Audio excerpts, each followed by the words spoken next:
बाघ, लोमड़ी और भालू की कहानी। एक जंगल में लोमड़ी और भालू बहुत अच्छे दोस्त थे। लोमड़ी को भोजन नहीं मिलता तो भी भालू उसके अच्छे गुण से उसके भोजन में से थोड़ा भोजन लोमड़ी को भी देता था। ऐसे हमेशा मिलजुल कर रहते थे। एक दिन लोमड़ी और भालू मिलकर भोजन के लिए जंगल में घूमते समय एक भूखा बाघ उन्हें दिखा। इस स्थिति को समझने वाले भालू ने लोमड़ी से कहा, दोस्त, वो बाघ हमारी तरफ ही आ रहा है। अगर हम उसके हाथ लग गए तो फिर हमारा काम तमाम। तुम मेरे पीठ पर चढ़ जाओ, मैं इस बड़े पेड़ पे चढ़ जाऊंगा करके बोला भालू। तब तक ही डर से कांपने वाली लोमड़ी तुरंत उसके पीठ पर चढ़ गई। भालू जल्दी जल्दी से पेड़ चढ़ गया। पेड़ के ऊपर के झाड़ों में भालू और लोमड़ी बिना हिले हुए रह गए। पेड़ के नीचे पहुंचने वाला बाघ उन्हें देखते हुए वहीं बैठ गया। भालू और लोमड़ी पेड़ से नहीं उतर रहे थे और बाघ भी वहां से हिल नहीं रहा था। ऐसे ही बहुत समय बीत गया।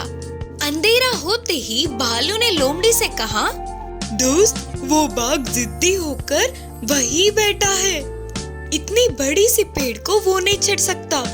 फिर भी हमें पूरी रात सावधानी बरतनी होगी। हम में से एक सोएगा तो दूसरे को जागना होगा। ठीक है दोस्त करके बोली लोमड़ी। तब भालू ने लोमड़ी से कहा, उम्र में भी बड़े हो, तुम पहले सो जाओ। आधी रात ढलने के बाद तुम्हें उठाकर मैं सो जाऊंगा, तब तुम ध्यान रखना करके बोला। लोमड़ी ठीक है बोलकर गहरी नींद में सो गई और भालू पहरा देते हुए बैठ गया। पेड़ के नीचे ही इनकी लालच से बैठा हुआ बाघ थोड़ी देर बाद भालू से कहा, अरे ओ भालू दोस्त, तुम उस लोमड़ी की रक्षा कर रहे हो, ये मुझे मालूम है। फिर भी मेरी बात सुन लो। तुम अगर उस लोमड़ी को नीचे गिरा दिए तो मैं उसे खाकर दूसरे जंगल में चला जाऊंगा। तुम्हारे कष्ट दूर होंगे। उस बूढ़ी लोमड़ी के लिए भोजन लाके रखने का काम भी दूर होगा। महाराज बाघ, ये लोमड़ी मेरे लिए बिल्कुल भी बाहर नहीं है। मेरे खाने में से बस थोड़ा सा ही इसे देता हूँ। ये तो मुझ पर भरोसा करके जी रही है। देखो तो मेरे भरोसे ये कितनी आराम से सो रही है। बोलते हुए भालू ने जवाब दिया। उतने में आधी रात ढल गई। भालू ने लोमड़ी को जगाकर खुद सो गया। कुछ देर बाद भालू के पूरी तरह से सोने के बाद पेड़ के नीचे से बाघ ने इस बार लोमड़ी से बात किया। लोमड़ी मामू, तुम्हारे मांस खाए हुए बहुत दिन हो गए होंगे ना। अगर मेरी बात सुनना चाहो तो मैं एक बात बोलूं। तुम हिम्मत करके उस भालू को नीचे धक्का दो। मैं उसे मार के खाकर बाकी के मांस को तुझे दे दूंगा। तुम दोनों में से किसी एक को तो मैं खा के ही जाऊंगा। मैंने तो निर्णय कर लिया। बाकी तुम होशियार हो, सोच कर निर्णय लेना। बोलते हुए बाघ ने लोमड़ी को गुमराह किया। लोमड़ी थोड़ी देर के लिए सोच में पड़ गई। बाघ के निर्णय का कोई मुकाबला नहीं करके उसे पता था उसके कष्ट दूर होंगे और खाना भी मिलने के लालच में उसने धीमे से भालू को पेड़ से धक्का दे दिया। नीचे गिरे भालू को देख बाघ ने चिढ़ाते हुए हंसकर कहा, देखा, तुझे मैंने लोमड़ी की चालाकी कितना समझाई थी। फिर भी तूने उस लोमड़ी को धक्का नहीं दिया। उसको देख कैसे तुझे एक पल में नीचे गिरा दिया। अभी भी कुछ नहीं बिगड़ा। मैं तुझे बिना खाए छोड़ दूंगा। कम से कम अब तो तू पेड़ पे चढ़कर उस लोमड़ी को नीचे धक्का दे दे जा करके पूछा बाघ। भालू ने कहा, महाराज बाघ, वह लोमड़ी बहुत दिनों से मेरे भरोसे ही जी रहा है। आज उसने ऐसा कर दिया करके मैं उसके भरोसे को तोड़ नहीं सकता। सच ये है कि ये उसकी चालाकी नहीं बल्कि धोखा है। धोखा देने वाले अपने आप ही नष्ट होंगे। अब मुझे मारकर अपनी भूख बुझा ले। उसकी बातों से बाघ का मन भर आया। उतना सच्चा मन उसने कभी भी उस जंगल में कहीं नहीं देखा। दोस्त, मैं तुझे खाऊंगा तो मुझे बड़ा पाप चढ़ेगा। मुझे कोई और भोजन मिल जाएगा। तुम जाओ। बोलकर भाग वहाँ से चल पड़ा। भालू भी अपने रास्ते चला गया, लेकिन लोमड़ी तो एक और पेड़ नहीं उतर पाते हुए दूसरी ओर खाना भी नहीं मिलने पर बर्दाश्त न करते हुए आखिर में नीचे उतरने की कोशिश में अपने प्राणों को खो बैठी। इस कहानी की सीख है कि हम पे भरोसा करने वालों को कभी भी धोखा नहीं देना चाहिए। किस्मत बदलने वाला प्यार और दया। ये बहुत पहले समय की बात है। एक साधु जंगल के नदी के पास आश्रम का निर्माण करके रहता था। उनके कई शिष्य थे। वे सभी वही रहकर गुरुजी से विद्या का अध्ययन करते थे। वे विद्या के साथ साथ अच्छे अच्छे सीख भी देते थे। उस साधु के सभी शक्तियों में से एक अद्भुत शक्ति था कि वे मनुष्यों की किस्मत जान सकते थे। उन शिष्यों में एक 10 साल का बच्चा भी था। एक दिन साधु ने उस बच्चे की शक्ल को देखा तो उन्हें उसकी भविष्य का पता चल गया। उस बच्चे की आयुष्य पूरा होने को था और बस कुछ ही दिनों में वह मरने वाला था। गुरुजी को उस बच्चे को देखकर बहुत दुख हो रहा था। वह बहुत ही अच्छा बच्चा था। ऊपर से सब कुछ एक ही बार में याद करने वाला था। न जाने क्यों अच्छे को ही वह भगवान जल्दी अपने पास बुला लेता है करके सोचता हुआ अंदर ही अंदर रोने लगा। मरने से पहले वह बच्चा अपने माँ बाप के पास होगा तो ठीक होगा करके उन्हें लगा।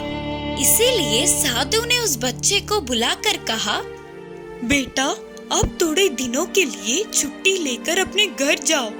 जितने चाहे उतने दिन अपने माता पिता के साथ खुशी से बिताना। वापस आने की कोई जल्दबाजी मत करना करके समझाते हुए घर भेजा। विद्या को बीच में छोड़ के जाना नापसंद होने पर भी गुरुजी के कहने पर उन्हें ना बोल पाते हुए बच्चा घर लौटने लगा। रोज रोज भारी हो रहे थे। शिष्यों को विद्या बोध करने पर भी वह साधु उसी बच्चे को याद कर कर दुखी होते थे। गुरुजी में आए हुए इस परिवर्तन को शिष्यों ने ध्यान दिया, पर उन्हें कुछ पता नहीं चल पाया। ऐसे 3 महीने बीत गए। गुरुजी ने सोचा कि वह बच्चा तो मर गया होगा। अचानक एक दिन साधु पहाड़ी पे बैठकर नीचे देख के चौंक गए, क्योंकि वह बच्चा वापस आश्रम आता दिखा। पहाड़ी के ऊपर पहुंचने के बाद उस बच्चे की शक्ल को देखने पर अब वो अपना पूरा जीवन बूढ़ा होने तक जिंदा होगा करके उन्हें पता चल गया। क्या ये संभव है? क्या करने पर इसकी किस्मत इतनी बदल गई करके सोचते हुए आश्चर्य हुए और पूछा, बेटा, तेरे इधर से जाने के बाद क्या क्या हुआ, पूरा बताना करके अपने शिष्य से पूछे। तब वह बच्चे ने अपने घर लौटते समय क्या क्या देखा वो सभी बताया।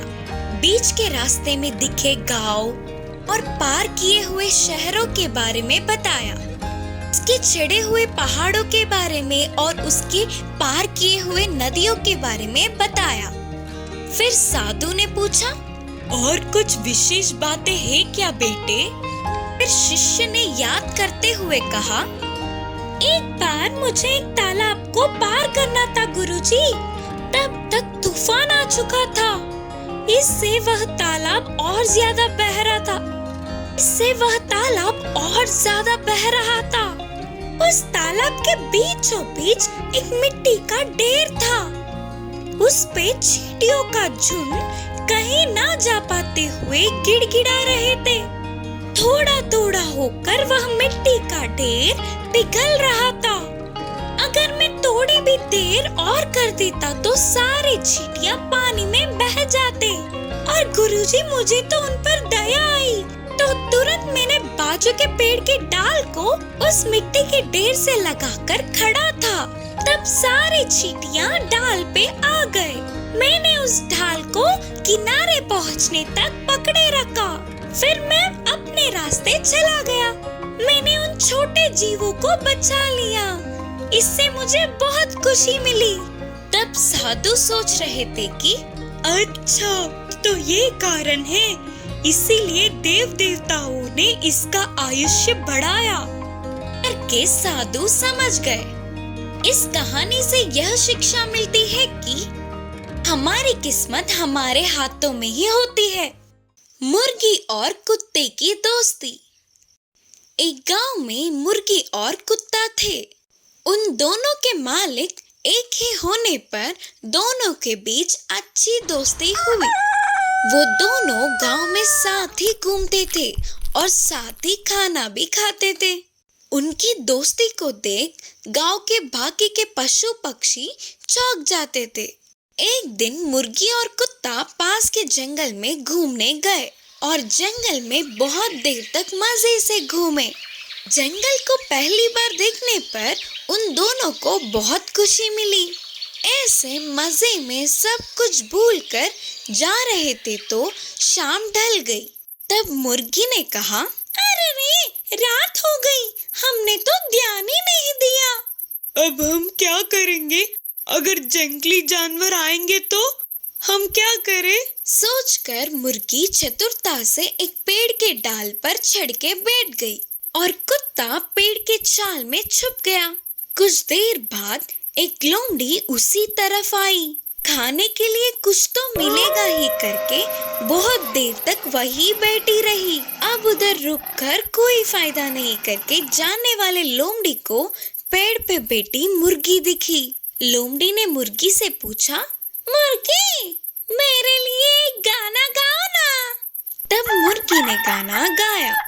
अपनी दोस्त की आवाज सुनते ही कुछ तो खतरा है करके पेड़ के छाल में छुपा कुत्ता सतर्क हुआ।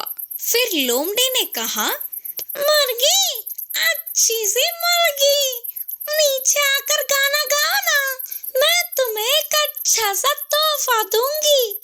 लोमड़ी के चाल को मुर्गी समझ गई और बोली, लोमड़ी मामू, मेरे पैरों में दर्द है, मैं अब नहीं उतर सकूंगी। मेरे दोस्त उस पेड़ के छाल में है, उससे पूछ लो गाना गाने के लिए। बोलकर मुर्गी ने चतुराई से कहा, अच्छा, तो पेड़ के छाल में एक और है क्या? तो अच्छे से पहले उसकी खबर लेकर फिर तेरे पास आऊंगा। सोचकर लोमड़ी खुशी से पेड़ के छाल में अपना मुंह रखा तो अंदर के कुत्ते ने लोमड़ी को जोर से काटा। मैं मर गया रे, अरे मैं तो मर गया रे बाबा, बोलकर चिल्लाती हुई लोमड़ी उधर से भाग गई। फिर सुबह होते ही रात की बात को याद करके हंसते हुए मुर्गी और कुत्ता खुशी खुशी घर लौट गए। एक जंगल में दो बंदर रहते थे।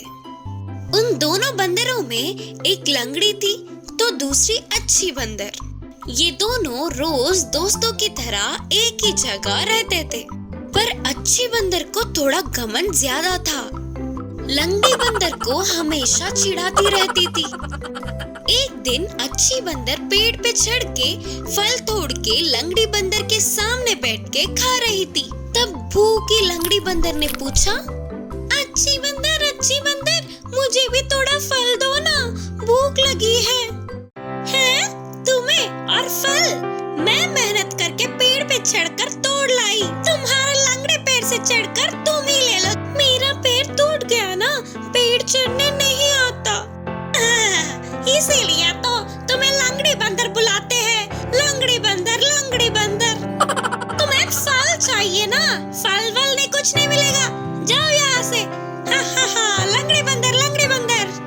बोलते हुए चिढ़ाकर अच्छी बंदर हंस रही थी। अच्छी बंदर की बातों से लंगड़ी बंदर रोते रोते वहाँ से दूर जाके एक छोटे से पत्थर पर बैठती है।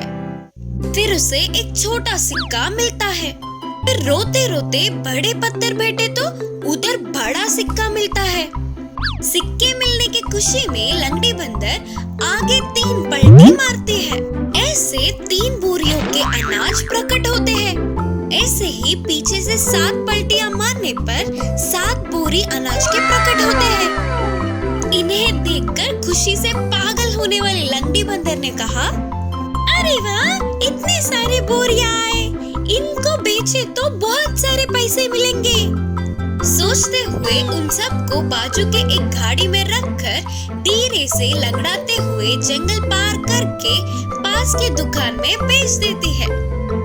ऐसे मिले पैसों से खेले खरीदकर वापस अपनी जगह पहुंच जाती है। वह एक पत्थर पर बैठकर खेले खा रही थी। ऐसे लंगड़ी बंदर को देखने वाले अच्छी बंदर को भी खेले खाने का मन हुआ। तुरंत लंगड़ी बंदर के पास जाकर अच्छी बंदर ने पूछा, लंगड़ी बंदर, मुझे भी ये केले दो ना, प्लीज। हाँ, अब तक मैंने फल पूछा था, तूने दिया क्या? मैं नहीं दूंगी। नहीं दोगी क्या? ठीक है, फिर तुम्हें ये फल कैसे मिले? तुम अभी तक मुझे चिढ़ा रही थी ना। मैं रोते हुए छोटे पत्थर पर बैठी तो छोटा सिक्का और बड़े पत्थर पर बैठी तो बड़ा सिक्का मिला। उसके खुशी में आगे 3 पलटियां मारी तो बोरी अनाज मिले। उसके बाद पीछे से 7 पलटी मारी तो 7 बोरी के अनाज मिले। ने बेचकर केले खरीद लिया। ये सब सुनने वाली अच्छी बंदर भी ऐसे ही करके वो भी केले कमाना चाहती थी। तुरंत ही लंगड़ी बंदर ने जैसा कहा था, थोड़ा रोते हुए, हंसते हुए, फिर रोते हुए, नाटक करते हुए छोटे पत्थर पर बैठती है तो उधर छोटा बिच्छू उसे काट लेता है। बिच्छू के काटने पर भी बाकी के सिक्के तो आएंगे सोचकर फिर रोते हुए, हंसते हुए, फिर नाटक करते हुए बड़े पत्थर पर बैठती है तो अब बड़ी बिच्छू काट लेती है उसे। तो दर्द में रोते हुए आगे 3 पलटी मारती है। आगे के दांत टूट जाते हैं। उसी दर्द में पीछे से 7 पलटी मारती है तो उसकी पीठ की हड्डी टूट जाती है। अब खड़े भी ना हो पाते हुए रोते हुए बैठती है। अच्छी बंदर को उस स्थिति में देखकर लंगड़ी बंदर को बहुत तरस आती है। अरे रे, क्या हुआ? उतनी चोट कैसे खाई? ठीक है, छोड़ो, अब उतनी मेहनत मत करो, मैं तुम्हें केले दूंगी। जब तुमने पूछा था तब मैंने फल नहीं दिया, फिर भी तुम मुझे अपने केले दे रहे हो। मैं नहीं, तुम हो अच्छी बंदर। से उसकी घमंड ठिकाने पर आकर दोनों अच्छे दोस्त बने।